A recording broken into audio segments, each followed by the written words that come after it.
Now let's explore some examples of solid chaining. I'm going to open up the file called 2D Mill Intro to Chaining. And you'll see that we have a solid on our screen.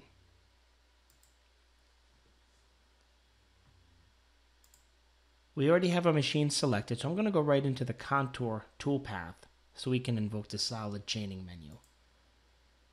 Now you'll notice, just like before, when the chaining dialog comes up, this time it's set to solid. However, just like before, we could go back to wireframe if we had wireframe geometry to chain. Since we have solid geometry, we're going to choose the solids button here. So now, our options include edges and also faces. And you can tell the difference by hovering over the geometry. So right now, faces is selected. If I hover over the geometry, notice that the entire face gets selected. If I was to select edges and not faces, so now edges is turned on, you'll see that I'm selecting specifically edges.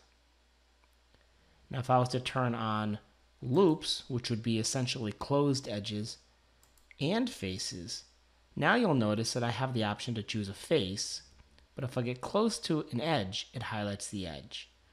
So there's a face, and there's an edge, and there's a face.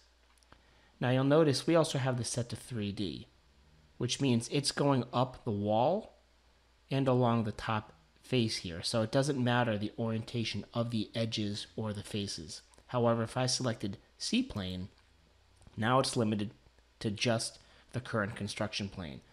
So in other words, notice I cannot select this face here or the edges around this face because I'm selecting just the C-plane options. So we'll go back to 3D and we'll notice some specifics here. So there's edges, and if I turn off faces and just have edges on, I can pick, for example, just this edge, and I can walk its way around this side, and that side, and that side, and then I'm done. And when I'm done, I can hit end chain and now choose another edge. That one there, going around and so forth. And when I'm done, again, I hit end chain. Let's hit unselect and unselect. Now if we turn on just loop and we make sure everything else is turned off, the loop option identifies specifically a closed or loop area, in this case the top of this face, but again we're not selecting the face, we're selecting the edges. And where you select is important, just like it is for wireframe chaining. If I pick here, it will start the geometry chain right at that corner. Subsequently, if I select this face, specifically this edge right here, it will start it at the closest corner and go clockwise. So again, I can pick it, for example, down here and then over here. We also have options down here, for example, outer open edges. If I unselect everything and turn on outer open edges, I'm going to turn off loop just to make it easier. Outer open edges, you'll see, allows me to select geometry that's relative to a specific setting. So if I choose outer open edges and select this face, it's only going to grab the outside edge, not the inside edges. Just like this face right here, if I click on it, it's going to grab just the outer edge, not the edge that is shared. Let's hit undo, undo. For example, if I select this face, nothing gets selected because there's no outer open edge. They're all shared with another wall. But for example, this face, and that face will work. So let's hit unselect there. The other option here is outer shared edges. So outer shared edges, if I select here, that's an outer edge that's shared. If I select here, nothing. If I select here, this outer edge is shared.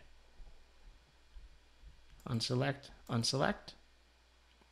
If I select this one here for cavities and I pick the face, see what it identifies here is every edge that has a cavity associated with it.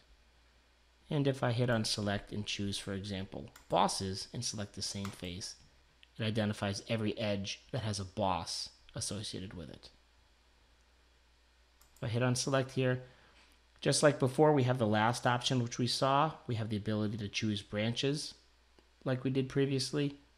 And we also have the methods of changing the start and end points of these chains. Now, one other thing I want to point out before we finish this lesson is let's just choose, for example, edge. We'll turn off bosses here, and I'm just going to pick this edge right here. So that's the geometry I want to contour.